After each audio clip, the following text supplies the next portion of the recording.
साहिब बंदगी सतनाम। सभी भक्तों को प्रेम भरी साहिब बंदगी सतनाम। कुछ लोगों का सवाल था कि हम एक वीडियो देख रहे हैं स्वामी दिव्यानंद जी की, जो एक आर्य समाज के यंग बिल्कुल जवान साधु हैं। तो उन्होंने एक वीडियो में बोला कि जो इंसान संस्कृत को सही से उच्चारण नहीं कर सकता, संस्कृत भाषा को सही से बोल नहीं सकता, वो क्या जाने कि उस वेद में, संस्कृत भाषा के वेद में क्या लिखा है क्या नहीं लिखा है।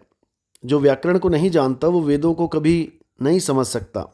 और उससे भी बड़ी बात जो बोली वो बहुत ही दिल को छूने वाली बात है और जो 101% बिल्कुल सत्य है।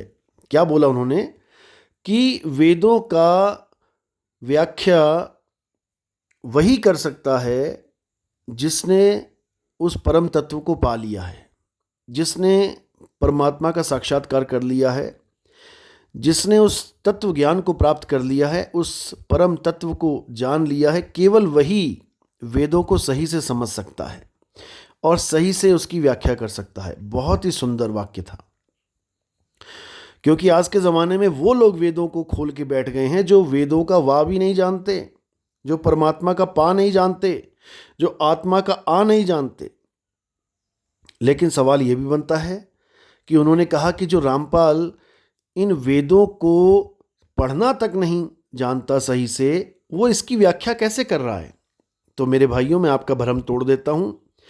ये वेदों का जो ज्ञान इस पुस्तक ज्ञान गंगा में लिखा है, जो कुरान का ज्ञान इस पुस्तक ज्ञान गंगा में लिखा है, ना तो रामपाल जी महाराज को वेदों का ज्ञान है, मतलब संस्कृत भाषा का ज्ञान है, और ना ही उनको कुरान यानी कि अरबी भाषा का ज्ञान है।